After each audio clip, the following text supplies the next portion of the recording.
Swayam Prabha. Digital India. Educated India.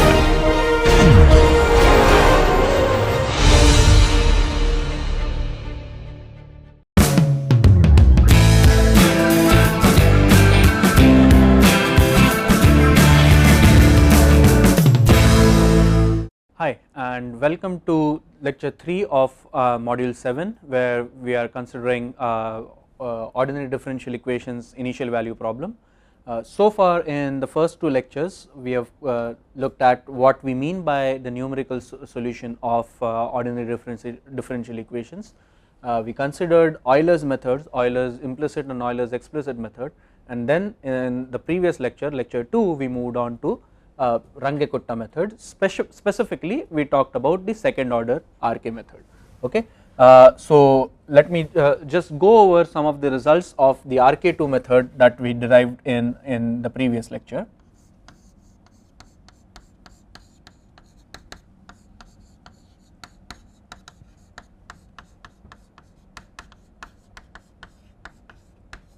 Okay.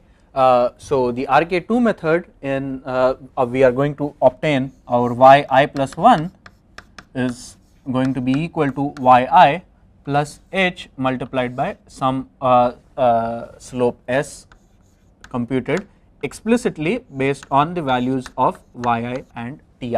That means we are not going to use the value of yi plus 1 in order to compute this slope s. For RK2,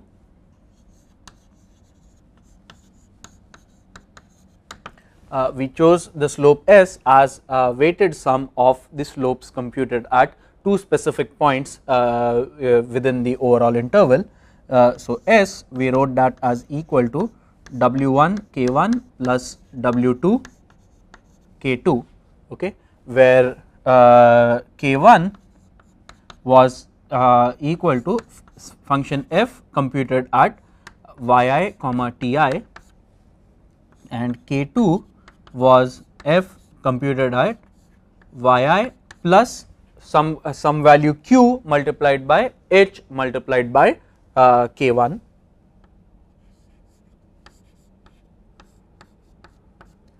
comma ti plus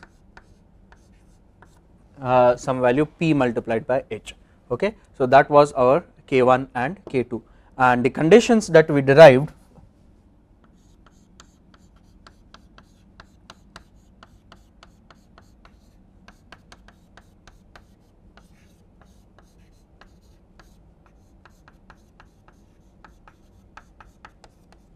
Okay, we derived certain set of conditions for RK2 method, and those conditions gave us the order of accuracy as h to the power 3, and those conditions were w1 plus w2 equal to 1, w2 times p equal to 1 by 2, and w2 times q equal to also 1 by 2. And based on these two equations, we said that p equal to q is one equation, w1 plus w2 equal to 1 is the other equation, and w2 p equal to half can be the third equation. So p is equal to q is one of the things that we obtain is in the Runge-Kutta method, second order Runge-Kutta method. And the geometric interpretation of the second order Runge-Kutta method is when you are going to plot y against t, and we have any arbitrary curve of this sort, and let this be ti and let this be ti plus 1, which with the difference between the two being equal to the step size h.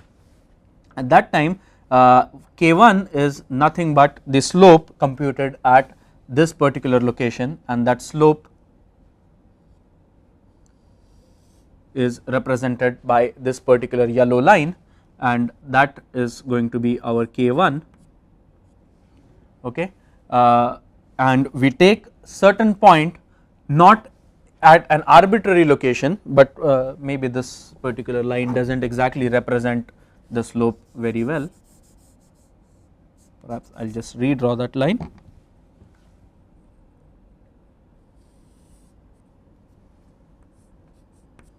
Okay.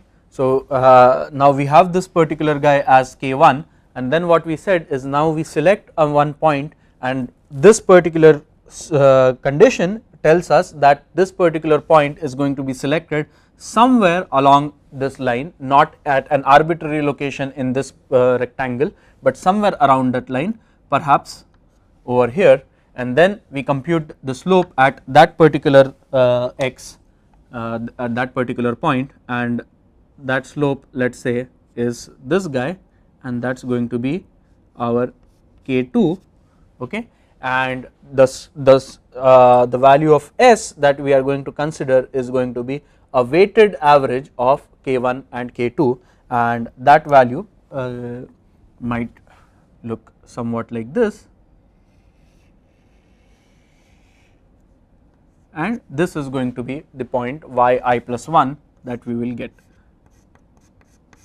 and this the slope of this purple line is going to be nothing but s, okay. So this is the geometric interpretation of the RK2 method. So the yellow line that I have shown over here is the geometric interpretation of the Euler's method. The purple line that I have shown over here is the geometric interpretation of RK2 method. The two specific RK2 methods that are of greater interest to engineers, one is the midpoint method,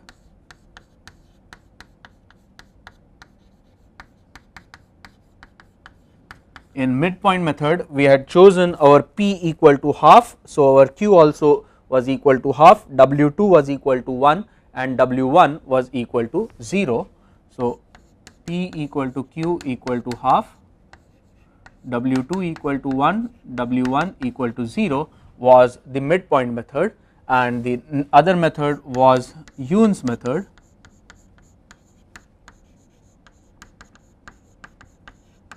for which we had obtained p equal to q equal to 1 and w1 equal to w2 equal to half, okay. This is what we had obtained for Yoon's method.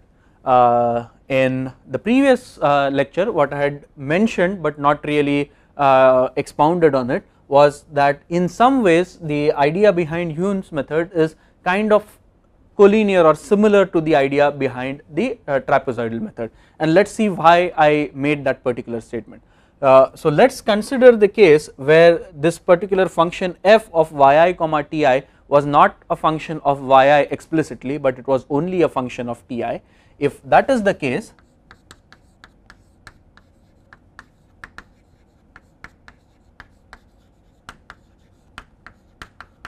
okay, if f is just going to be a function of ti, then k1 is just going to be equal to f of ti.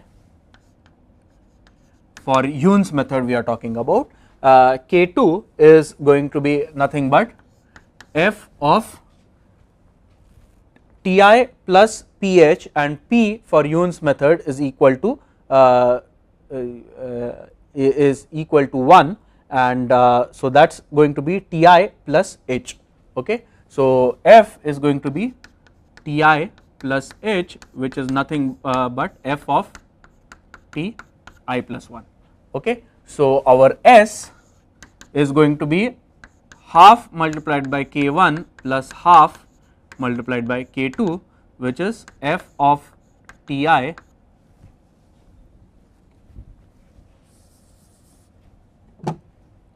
which is equal to f of ti plus f of ti plus 1 divided by 2, okay. So now if we had to solve dy by dt equal to f of t using Yoon's method, okay, the expression that we are going to get from Yoon's method is yi plus 1 is going to be equal to yi plus h multiplied by s, and h multiplied by s is nothing but h by 2 multiplied by f of ti plus f of ti plus 1, and this particular term for us is reminiscent of nothing but the trapezoidal rule, right. Trapezoidal rule was for the trapezoidal rule we obtained.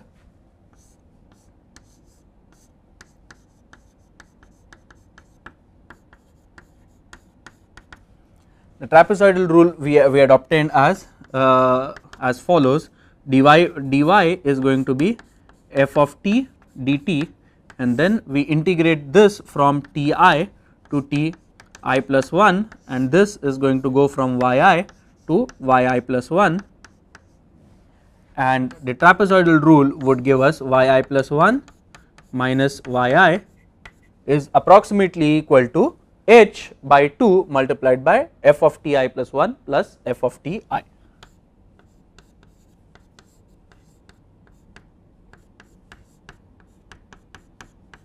okay, which is same as the expression that we get from the Yoon's rule.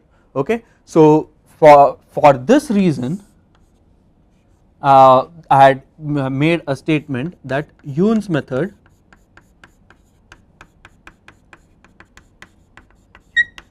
reminds us of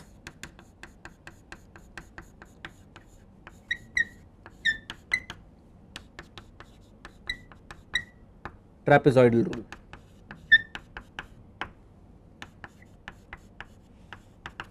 Okay. And recall from the what we did in module 6 is trapezoidal rule also gave us order of h cubed accuracy.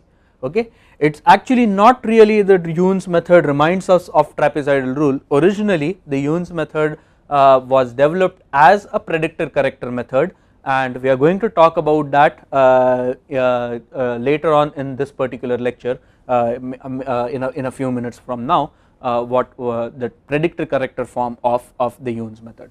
But to go over what we have is in Yoon's method, what we do is we find the slope at this point, the slope at the projected point, and the true slope s that we are going to use for moving forward with the ODE solving is going to be just just an average of those two slopes.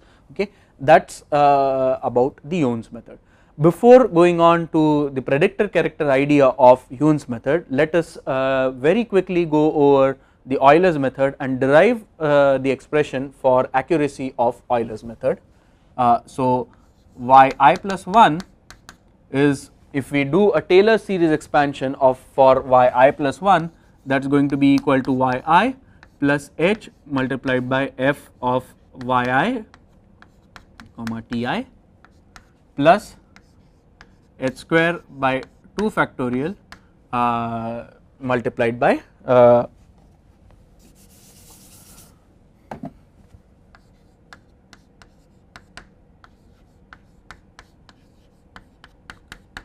plus dot dot dot. We actually have d square y by dt square, and dy by dt is nothing but f.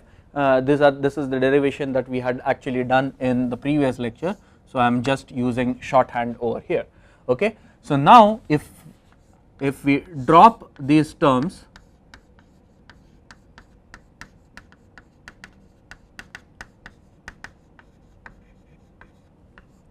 we will get accuracy of order of h squared, and our yi plus 1 is going to be approximately equal to yi plus h of f yi comma ti.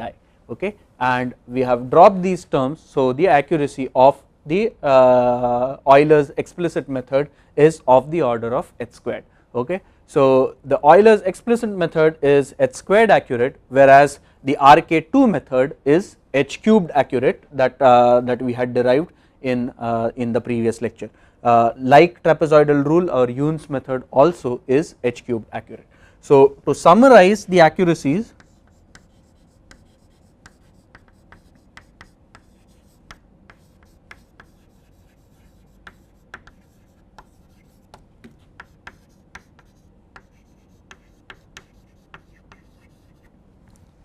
okay,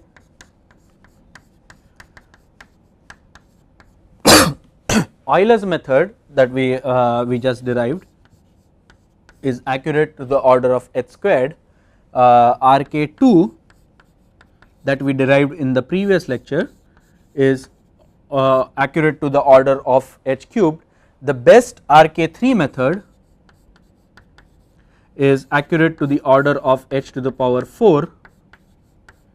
RK4 method, the best one, is accurate to the order of h to the power 5, and now this is where the fun starts, is RK5 method is also accurate to the order 5. Okay, h squared, h cubed, h to the power 4, h to the power 5, and we go for a more number of terms in the Runge-Kutta method, but the order of accuracy does not increase. So there is not a big jump in accuracy that we get by going to more computationally complex RK5 method. As a result of this particular observation, RK4 method is usually the method of choice for solving ODEs.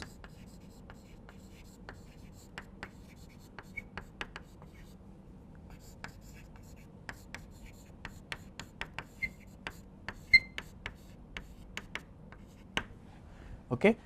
In fact, in various packages such as MATLAB and Mathematica and so on, as well as a lot of codes that you will get for download at various different sources for initial value problem of non-stiff nature, and I will come to explain what the term stiffness and non-stiffness means perhaps 2 lectures from now. But for a typical ODE IVP, you will find that the RK4 method is perhaps the most popular method that is used, and RK4 is has an accuracy of the order h to the power 5. So it's since it's an RK4 or a 4th order RK method, our S is going to be written as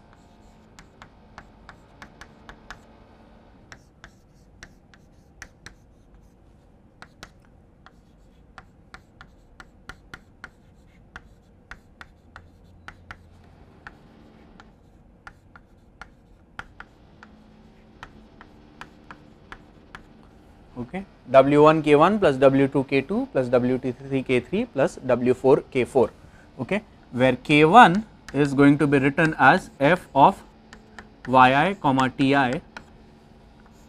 K2 as we had before is going to be written as f of yi plus q, and now we will put subscripts for q. We will write this as q11 h multiplied by K1 comma ti plus p1 multiplied by h. Okay, our K3 is going to be f of yi plus q21 h K1 plus q22 h K2 comma ti plus p2h, and K4 is going to be f of yi plus q31 h K1 plus q32 h K2 plus q33 h K3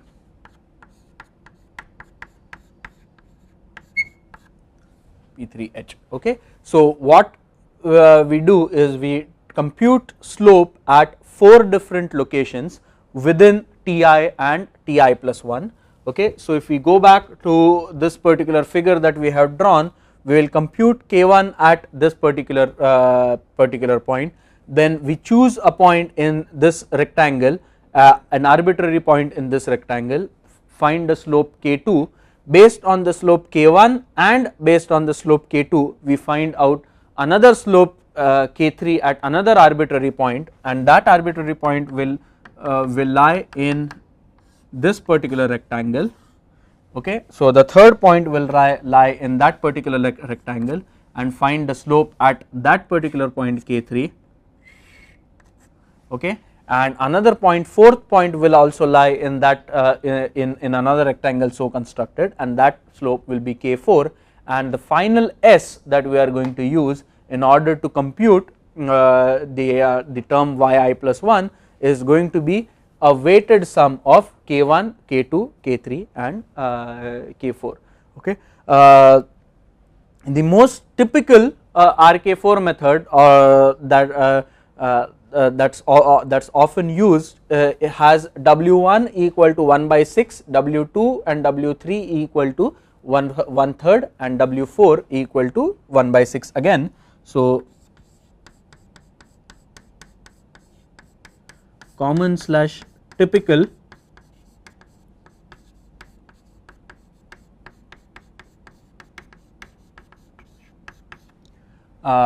common or typical RK4 method has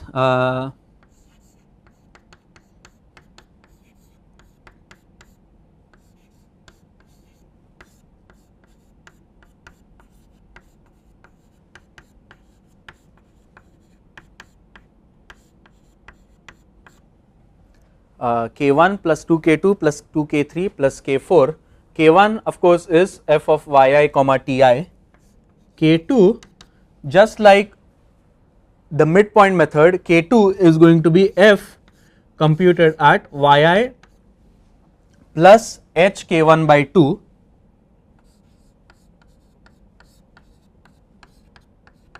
ti plus h by 2. Okay. K3 is f computed at yi plus h k2 by 2 comma ti plus h by 2. Okay. And K4 is going to be f computed at yi plus h k3 and ti plus h. Okay. So this is the most typical RK4 method. What RK4 method actually will do, okay, is I am not going to draw the true curve over here.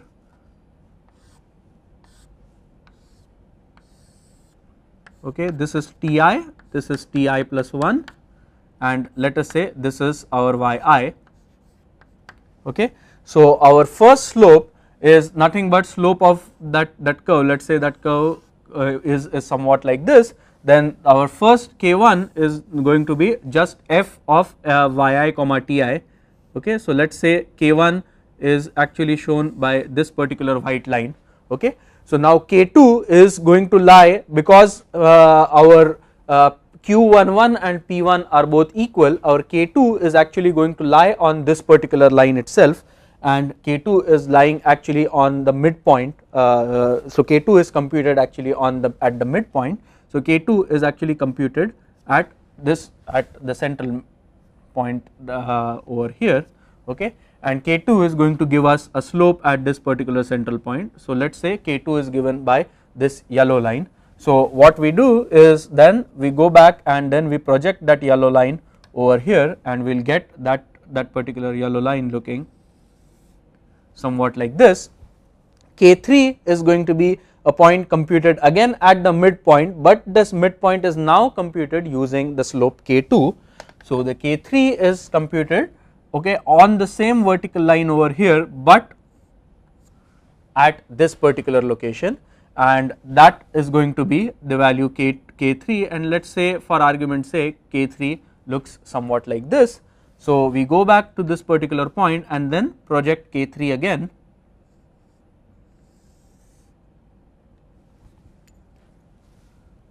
Okay, and K4 is then computed at the final point, and that I am going to show with a pink color. So K4 is going to be computed at this particular point, and let us say that the slope at that point is over here, and so that red line is going to be the fourth slope. Okay. So the white line represents the slope K1, yellow line represents the slope K2, the purple line represents the slope K3, and the red line represents the slope K4.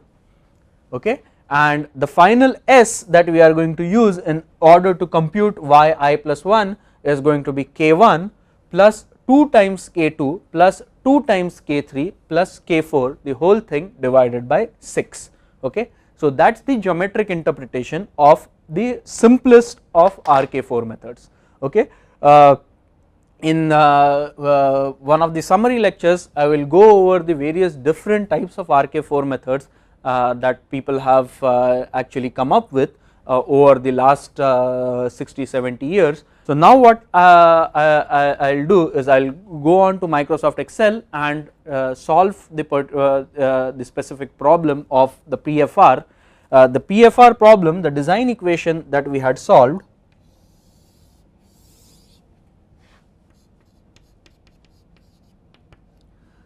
we had obtained a design equation based on the overall equation dC by F multiplied by dC by dV, where F is the flow rate, volumetric flow rate, that is going to be minus Kc to the power 1.25.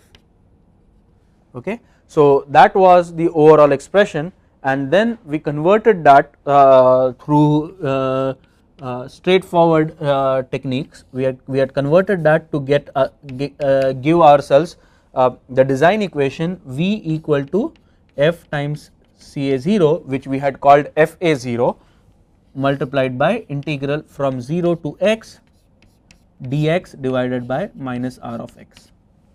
Okay, where minus r of x was nothing but k multiplied by 1 minus x to the power 1.25.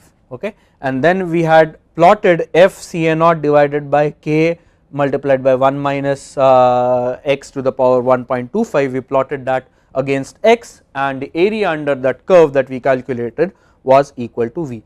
Okay, so instead of solving this particular problem, we are actually going to be interested in solving this this particular problem.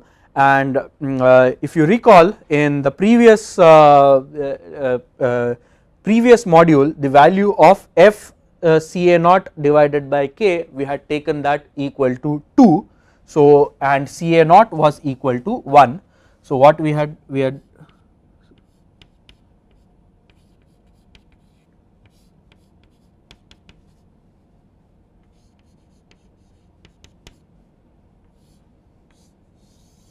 okay. So for these conditions we had tried to solve this PFR problem using the integration method, using the design equation of the PFR. We can rearrange this and we can get an analytical solution.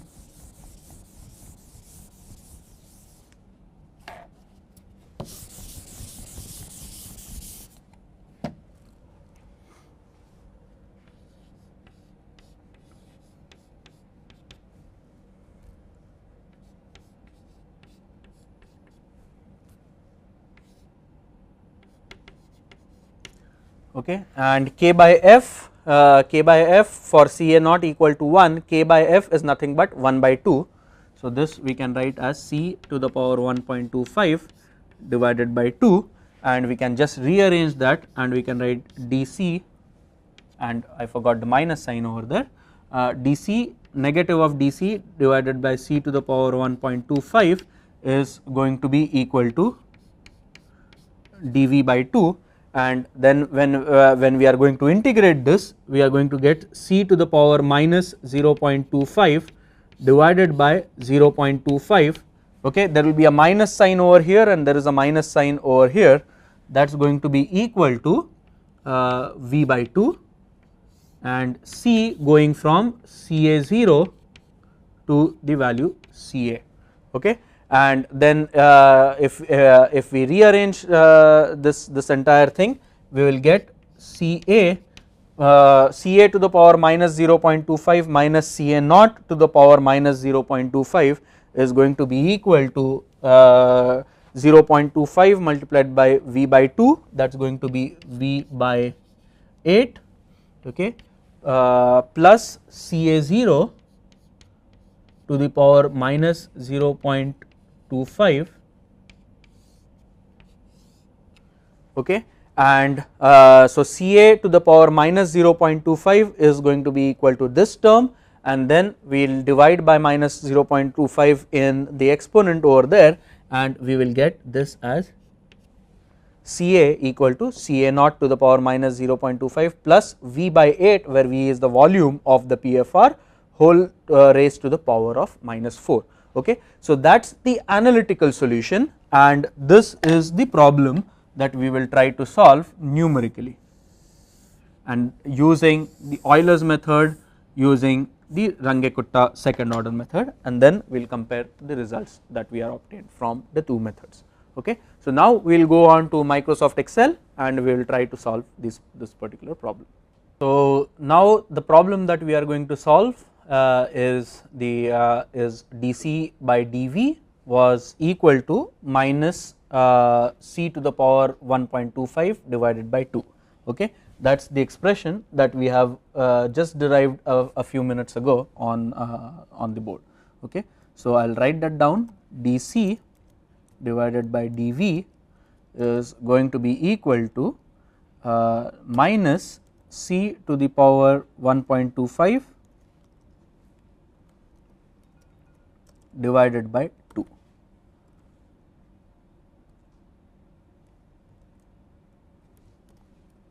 Okay, I'll just write that down again. By dc by dv equal to minus c to the power 1.25 divided by 2.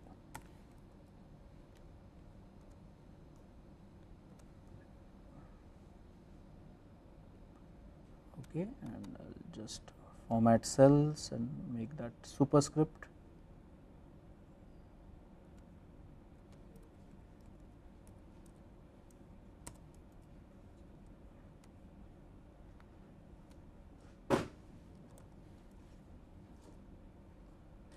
Okay, so this is the problem that we are trying to solve with C0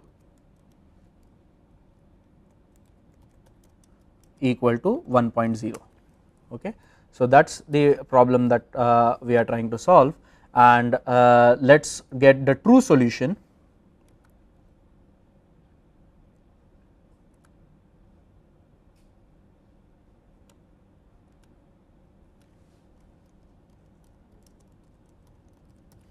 Okay, so we will have V and the corresponding C concentration, and as we had obtained earlier, the true solution is actually going to be equal to the concentration Ca0 to the power minus 0.25. Ca0 is 1, so 1 to the power anything is also going to be equal to 1, plus volume multiplied volume divided by 8. The volume is given over here, this guy divided by 8, the whole raised to the power of minus 4.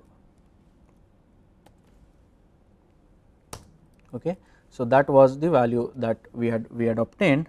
So let us look at the volume of the reactor going from 0, 1, 2, let us say up to 10, and let us find out the concentration that we get from this particular figure. Okay.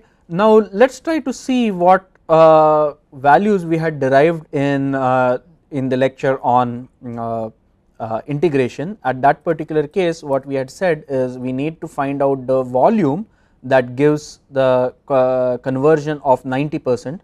90% conversion means that the exit concentration C that we get from the reactor is going to be equal to 0.10. So the solution, the actual solution is going to lie close to 6. So the volume is going to be close to 6. So what I will do is between 6 and 6. Say 6.1, 6.2 and so on, I will just plot a few more values.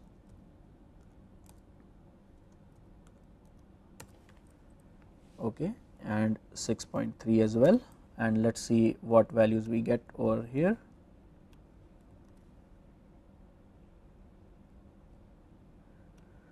Okay, so between 6.2 and 6.25 the value has gone below 1. So perhaps our solution is going to be between, not perhaps, definitely our solution is going to be between 6.2 and 6.25.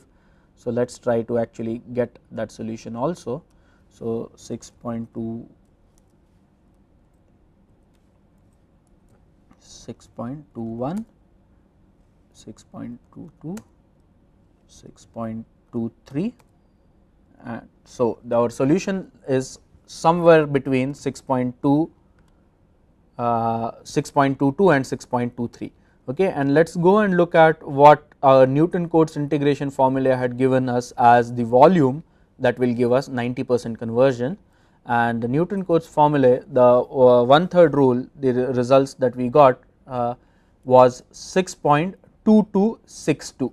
that was the volume of the reactor that gave us a 90% conversion, and the analytical solution gives us the value as 6.22 something. Okay, we can just go a little bit further and we can get the actual result, and we will be able to find that the values indeed that we obtained using integration were the same as the values that we will obtain using the true solution, the true analytical solution. Okay, so this we can use as one more check to check our integration that we did in our previous lecture. Okay, so now let us use Euler's method.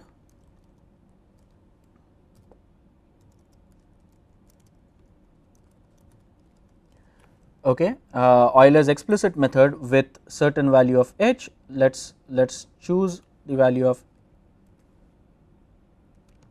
Okay, I'll just insert. Okay, so let's choose the value of h equal to 1 and see what the Euler's method gives us. Okay, and one of the things that that happens with Euler's method is that Euler's method is not always Euler's explicit method is not always stable. What that means we will talk about soon. Okay, so Ci I'll write over here. So initial Ci is going to be equal to 1. Okay, the Vi is nothing but the independent variable. The value of Ci at Vi equal to 0 was equal to 1. Okay, I'll just move this over here. We usually put our independent variable in the first column. So Vi equal to 0, our Ci is equal to 1. Let's compute our f of C comma V. Okay, and our function f is dc by dv equal to minus c to the power 1.25 divided by 2. So it is going to be equal to, okay, I'll increase the font size. So this is going to be equal to minus c to the power 1.25, the whole thing divided by 2. Okay, that is going to be our value of f.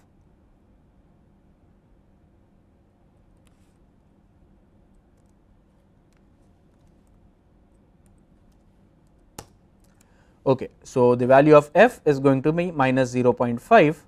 Okay, now this guy is going to be equal to previous guy plus h. Okay, and I'll put dollar signs over here. Okay, and remember the Euler's explicit method is yi plus 1 equal to yi plus fi. Okay, that was the expression, sorry, yi plus h multiplied by fi. Okay, so yi plus 1 equal to yi plus h multiplied by fi.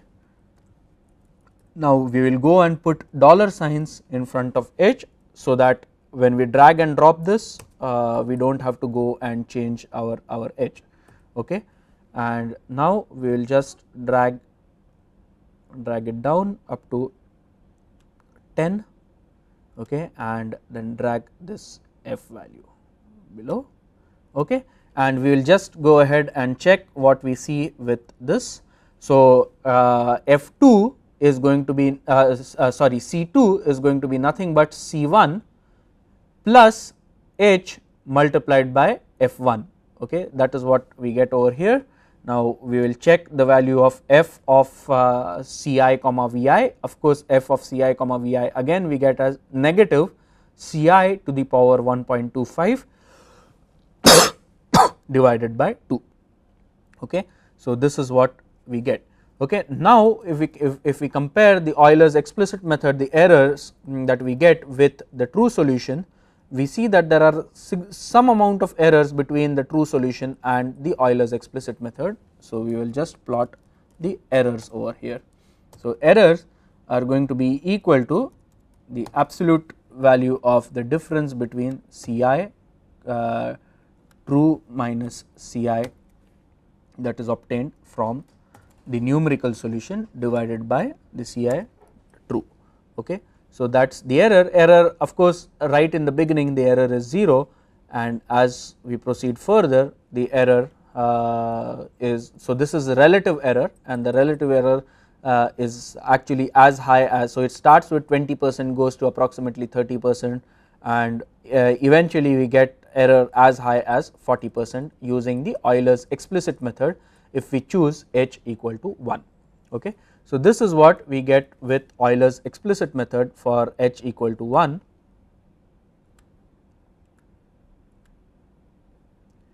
Okay. Now, we will again use Euler's explicit method for with h equal to 0.5.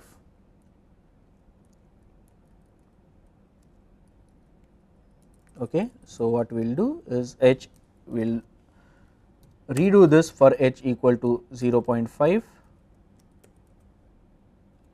and this is going to be this guy, and I will put the dollar signs over there.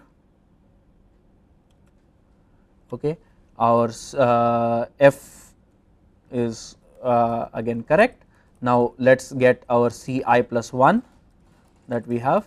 Ci plus 1 over here is going to be nothing but equal to Ci plus h multiplied by Fi, and we will go back and put dollar signs in front of h, so that we get this.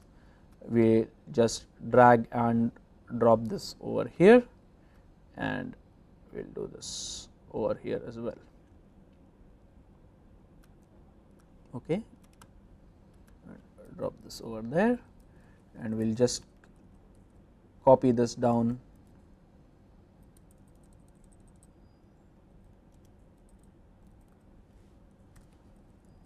Okay, and 0.5, so that we are able to compute it for the same set of values.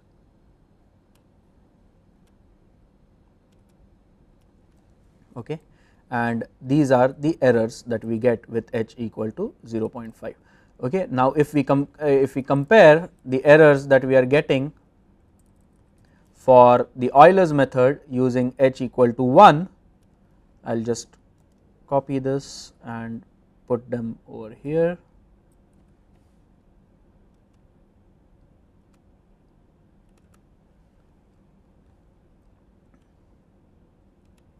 Okay.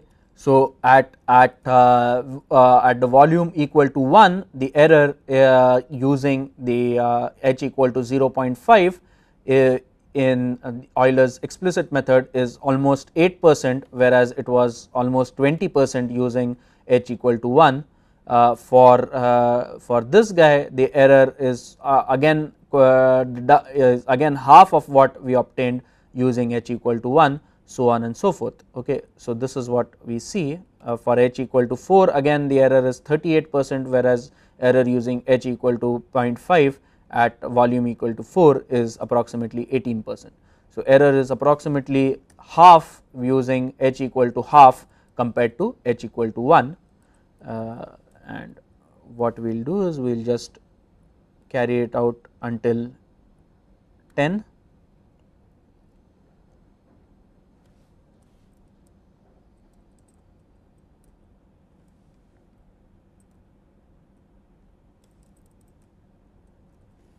And we will do the same thing over here as well.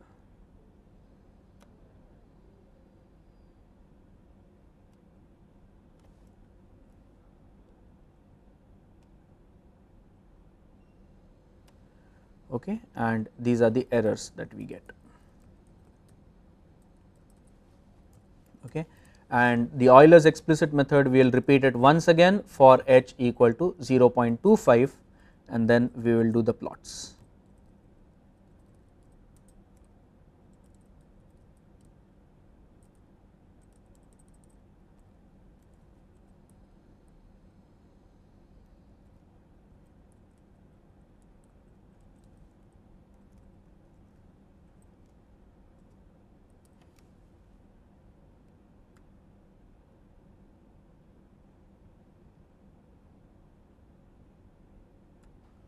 okay, and the volume is 0. At volume of 0 we will get C equal to this. Our F, we will write this as, again we can just copy and paste it, that is not going to be a problem. We will write H equal to 0.25.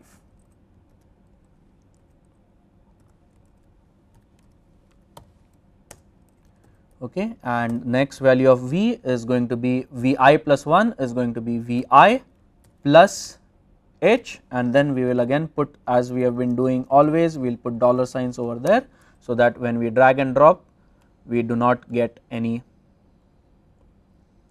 problems, and then we will go right up to volume of the reactor equal to 10. Okay, and the concentration C is going to be equal to, so Ci plus 1 equals Ci plus H, and for H we will put dollars because H is not changing, multiplied by Fi. Okay, so Ci plus 1 equal to Ci plus H multiplied by Fi. Okay, and then we will just double click this and we will double click this so that our solution is now obtained. And now we will plot the true solution as well.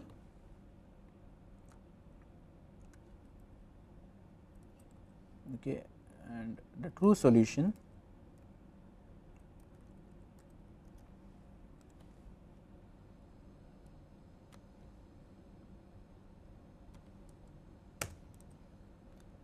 I will just double click this and this will give us the true solution, and then I will compute the error as well.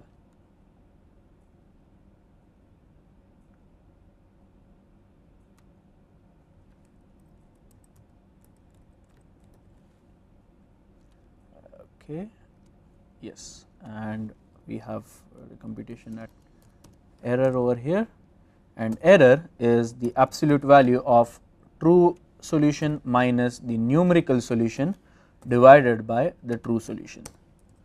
Okay, and I will just double click this and we now have the error using H equal to 0.25.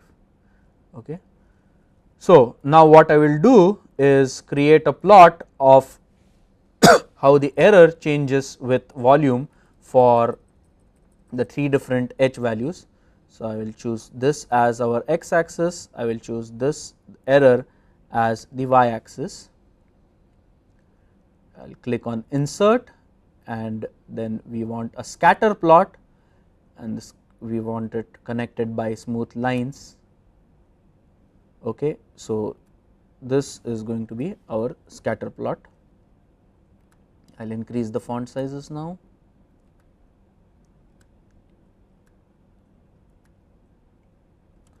Okay, so what we are plotting over here is how the error changes with the volume for the PFR. Okay, and then I will add another set of data.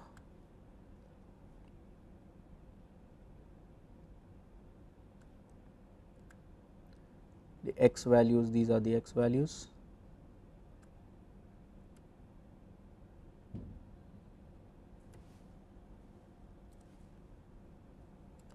The y values are going to be these errors over here,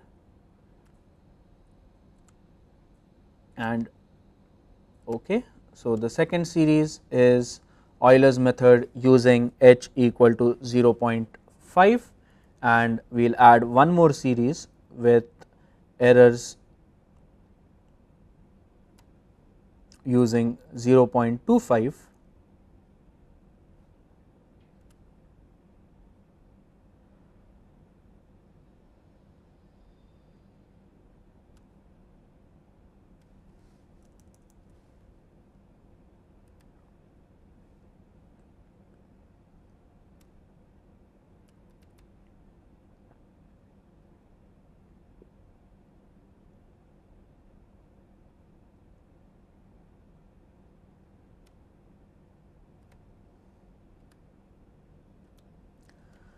Okay. So, this blue line represents the error using the Euler's explicit method with h equal to 1. The red line indicates Euler's explicit method with h equal to 0.5, and the green line indicates Euler's explicit method with h equal to 0.25. One of the things that you see is what is known as the propagation of errors. As we go farther and farther away from y0, we see that there is that the overall truncation error increases. How the error changes from one point to another point is what is known as the local truncation error, and how the error changes overall throughout the overall solution is known as the global truncation error. Okay. At each point we are trying to find out the difference between the true value of concentration and the numerical value of concentration. So, what we have plotted over here is not the local truncation error, but what we have actually plotted is the global truncation error. So, in case of Euler's method, although the local truncation error scales as h squared, the global truncation error scales as h. So, what we see is when we are going to half the h value, the overall errors are also going to reduce by the same factor. So, when we go from h equal to 1 to h equal to 0.5, the overall errors have halved. When we go from h equal to 0.5 to h equal to 0.25, again the errors have halved. If we go from 0.25 to 0.125, again the errors are going to be halved even further. Keep in mind that when I say half, it is not exactly half, it is approximately half, because in the derivation using basically using our mean value theorem, we do get f of f at t zeta comma y zeta, where zeta is a point which lies arbitrarily between ti and ti plus 1 and yi and yi plus 1. This particular point is not known a priori, so we cannot exactly say that the errors are going to reduce exactly by half, but approximately the errors are going to reduce by half, and that is what we have consistently seen when we compare this blue line, which was for h equal to 1, with this red line for h equal to 0.5, with this green line for h equal to 0.25. Okay. So, this is now where we come to end of this particular lecture of this module. So, what I am going to cover in the next lecture is I will go over these results for Euler's explicit method once over again, and show you how this overall errors are changing when we change our h value for the Euler's explicit method. Then I will take on the midpoint method and solve using the midpoint method, also solve using the Yoon's method. I will solve the same problem of ODE solving. Next we will go on to the predictor corrector form of Yoon's method. Okay. Thanks, and see you in lecture 4 of this module.